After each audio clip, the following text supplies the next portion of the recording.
probably the wrong wind. So you're going to be pushing those deer out of the property. Granted, food plots do help keep them there. And because the goal is you want to keep the deer on the property all year long.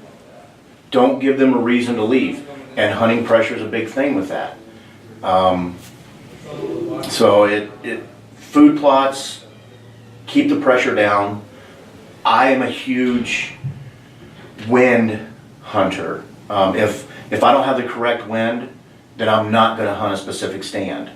So the plus to having a large piece of property is you can lay it out and you can set up stands based on wind directions.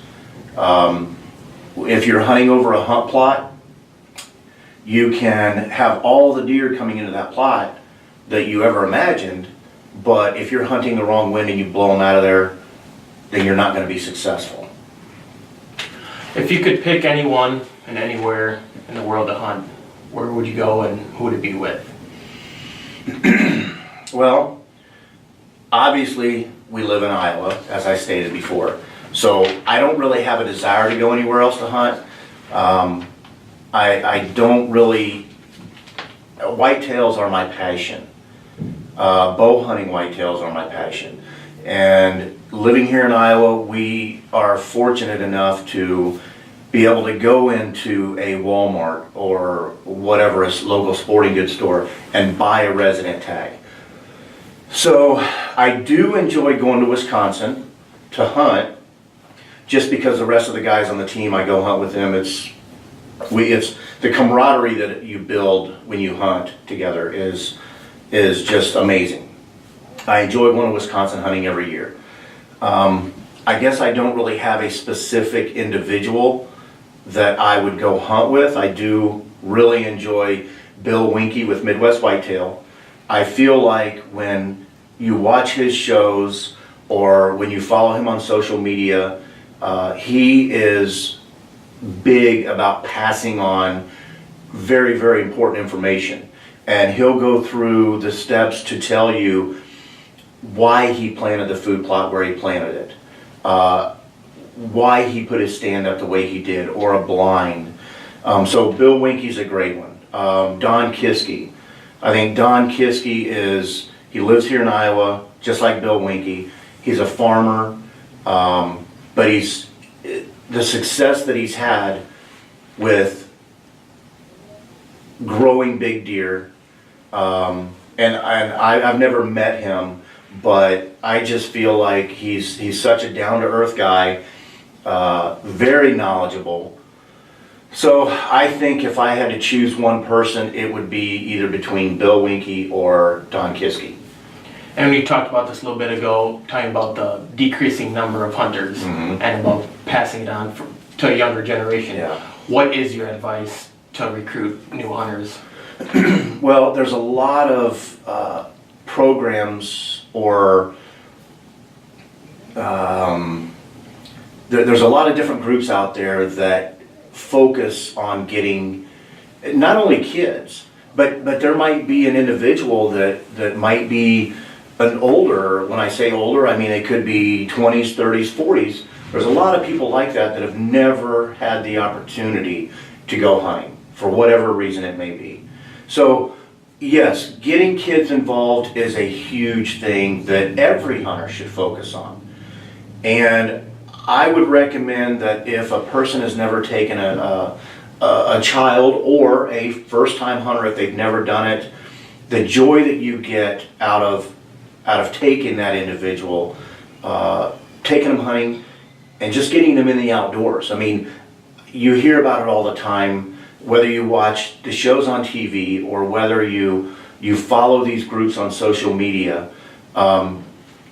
If it means looking up one of these groups in your area, if you have the ability, the resources to reach out to one of these groups and say, you know, I would be more than willing to take this individual, to take him out hunting with me. You know, a big thing is that there's groups that focus on getting veterans out hunting. There's a lot of veterans that may have had an injury that they might feel like they can't get back out in the outdoors. So if you have the resources or if let's say for example, if you've got a youngster or an adult that you can take out, if you've got a heated blind. I mean, we all know here in Iowa, it's just like in the Midwest, we get super cold winters.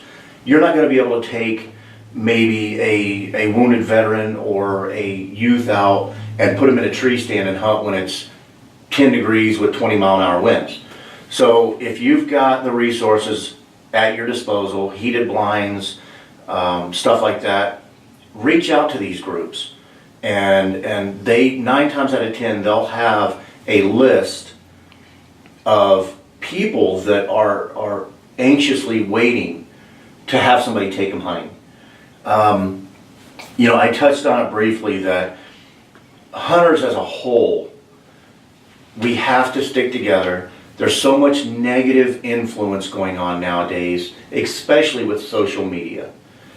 But we have to stick together and trying to get these first-time hunters or these youths out in the timber and showing them the correct ways, setting good examples. I believe once you take a child hunting, chances are they're going to be hooked, but you also want to teach them the correct way to do things. It's so important. And I know for us as a team with FPA, some of the people on the team, they've got kids, and those kids look forward to going hunting every year. And right now, this weekend is a perfect example. Youth turkey season is in. So get them out there and get them in the woods. And if they shoot at a turkey or a deer or whatever it may be, just still offer that praise and support. Just keep them interested. And that's a big thing with this question. For someone that's starting out in the industry for the first time, just so they don't get discouraged, what's some advice that you would give to them? Because I know some people, they're looking for a kill or something like a big rack, and if they don't end up getting at the end of the year, they could, give up. So what's some advice that you would give someone? Well, I think by showing enthusiasm as an adult towards that hunter, whoever it may be. When I say that, it might be allowing them to shoot a doe. There's so many people that manage their properties, and what I have found is that if they have a child with them or a first-time hunter, when you're trying to manage deer, you don't want young bucks to be shot. You limit the number of does that you want taken off your property. In my opinion, if you take a youth or a first-time hunter out, all that should go out the window. Allow them to shoot that young buck. They're going to be just as excited about that deer as we would be about shooting a 180-inch deer.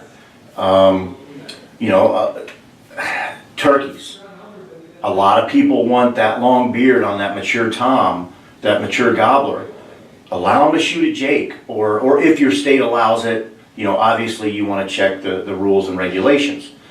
So just if they're in a blind and they're getting bored, you might not be able to go out there or take a youth and sit in the blind for 4 or 8 hours, whatever it may be. So just be prepared that you have to keep them involved. I see on TV a lot where somebody will have a youth in a blind. They're playing games on their phone. I mean, obviously with today's technology, it's a little bit easier to pass the time with a young person. But the biggest thing I can say is just that child's going to be super excited regardless of the size of the buck they kill, regardless of if it's a mature tom. So just show that enthusiasm along with them. Praise them, and it just, we can't forget as longtime hunters where we came from or how we felt that first time we killed a deer. I've been bow hunting for probably 35 years. And I know me personally, I still get so excited whether I'm behind the camera or whether I'm in front of the camera, whether it's a doe or a good buck. And I've been fortunate enough to kill some really good deer. So it's just about continuing to show that support and that excitement towards the people, those young people or the first time hunters that you're taking out.